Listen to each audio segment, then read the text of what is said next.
आप किसके साथ खड़े हैं, फिलिस्तीन की इजराइल? आप किसके साथ? फिलिस्तीन की हम तो फिलिस्तीन के साथ खड़े, फिलिस्तीन के साथ खड़े। क्यों खड़े हैं? क्यों खड़े? हमारे मियाँ भाई मियाँ भाई है, मियाँ भाई हमारे मुसलमान हैं, मियाँ भाई हैं।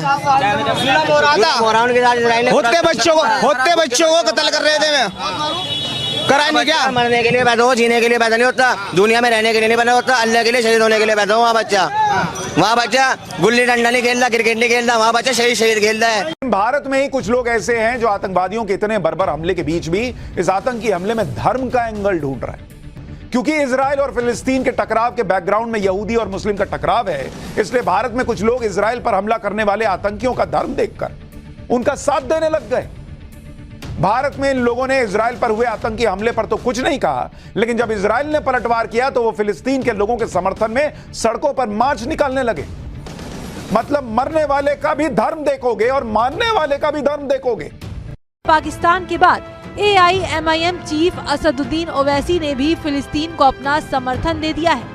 ओवैसी ने कब्जे वाले फिलिस्तीनी इलाकों में शांति व्यवस्था कायम रहने की प्रार्थना की है। AIMIM के अध्यक्ष और हैदराबाद के सांसद असदुद्दीन ओवैसी ने पूरे मामले में जो पहली प्रतिक्रिया दी उसमें क्या कहा आपको पता है? उन्होंने कहा कि फिलिस्तीन के कब्जे वाले इलाके में शांति स्थापित होने की दुआ करता हूं। कह रहे शांति स्थापित होनी चाहिए। अरे पहले जो टेररिस्ट है उसके लिए तो बोल के दिखाओ।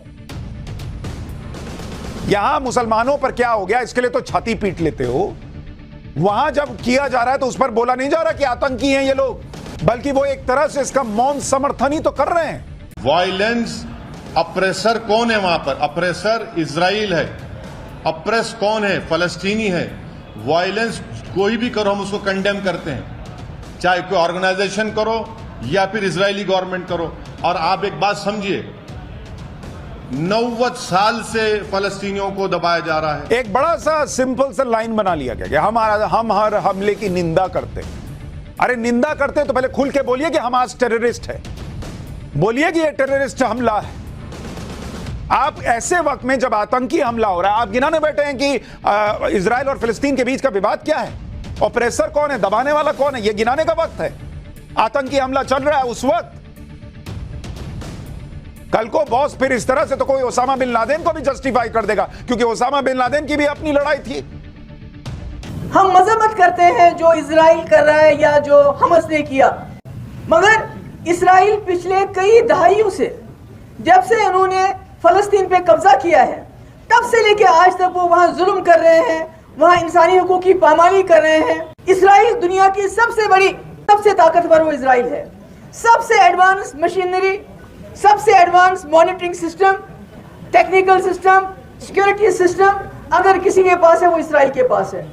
मगर उसके बावजूद फलस्तीन कौम की जुर्रत के सामने आज उनको तार तार होना पड़ा। फलस्तीन ने दिखा दिया वहां इजराइल को कि आप किसी भी कौम को, किसी भी जिंदा कौम को आप ताकत के बलबूते पे यरगमाल नहीं बना सकते।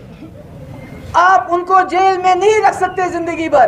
कभी ना कभी ऐसा वक्त आएगा कि वो कौम अपने हुकूक के लिए ऐसा रास्ता अख्तियार करेगी जिससे आपके छक्के छूट जाएंगे जो छूट गए उनके। वही वाला हिसाब शुरू वाली लाइन में हमास को क्रिटिसाइज किया और लास्ट आते आते ये बताने लग गए कि भाई फिलिस्तीनियों पे कितना जुल्म हुआ है इसलिए ये सब हो रहा है और इजराइल के छक्के छूट गए। महिलाएं बच्चे मार दी गई, उनके नग्न लाशों की परेड कराई गई और मैडम को लग रहा है कि वहां पर इजराइल के छक्के छूट गए।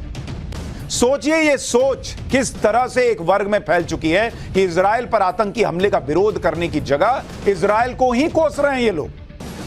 फिलिस्तीनियों से धर्म का कनेक्शन जोड़ लिया वो समझ में आता है, आतंकियों से क्यों जोड़ लिया? जब खुलकर कहा जाता है कि आतंक का कोई धर्म नहीं है, आतंकी का कोई धर्म नहीं होता, तो उसके बारे में बोलने के पहले मुंह क्यों सिल जाता है? मतलब जो हमास चाहता है एक तो मार दो घुसकर मासूमों को और उसके बाद जो है एक पूरा इकोसिस्टम लग जाए फिलिस्तीन की आजादी की बात करने में। हमास खत्म, हमास का चैप्टर ही फाड़ दो। उसने रॉकेट दागे मार दिए, महिलाओं को की लाश को परेड कराई, ये जश्न मनाया, किडनैप करके ले गए, ये सब फाड़ दो, खत्म। अब सीधे बात करो फिलिस्तीन पर। ये कौन सा हिसाब चल रहा भाई?